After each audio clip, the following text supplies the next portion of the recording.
Long time ఒక avid రూమ్లో నేను సినిమా చూసినప్పుడు అభిలాష్ ఫస్ట్ క్రెడిట్ అభిలాష్కే, ఎందుకంటే ఒక డైరెక్టర్గా తను అనుకున్నది అచీవ్ చేయగలిగాడు.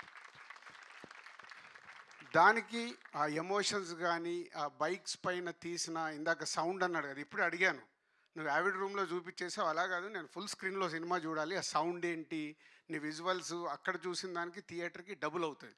మామూలుగా మనం టీవీలో చూసినప్పుడే ఉండే ఎక్స్పీరియన్స్ బిగ్ స్క్రీన్ మీద చూసినప్పుడు సౌండ్ కానీ విజువల్స్ కానీ చాలా మారుతాయి.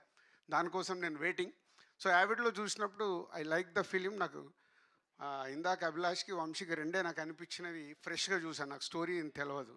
2 కరెక్షన్స్ అనిపించినవి చెప్పాను, వాళ్ళు ఇమీడియట్గా చేసుకొని నాకు వంశీ ఫోన్ చేశాడు, అన్న మీకు అనిపించే చేశానని. So this film is going to super hit. అట్లా లేదమ్మా, మీరు అదేం లేదు, మార్నింగ్ షో చూసి మళ్ళీ మీరే అంటారు, ఇప్పుడు నన్ను కూడా తిట్టుకుంటారు రేపు మీకు నచ్చలేదు అనుకో. అది నాకు క్లారిటీ ఉంది. ఈ సినిమా సూపర్ హిట్. మీరు థియేటర్కి వచ్చి ఎంజాయ్ చేస్తారు. ఎందుకంటే ఇందాక అభిలాష్ చెప్పినట్టు father and son emotion super. అలాగే వాళ్ళిద్దరి మధ్యలో ఉండే కాన్ఫ్లిక్ట్, ఫాదర్ అండ్ సన్ మధ్యలో ఉండే కాన్ఫ్లిక్ట్ సూపర్. విజువల్స్, బైక్తో రేస్ చేసిన ఎపిసోడ్స్ సూపర్. అండ్ ఇలా ప్రతి ఒక్కటి almost 2.5 hours film. And release అయిన సాంగ్స్ కూడా చూశారు. మ్యూజిక్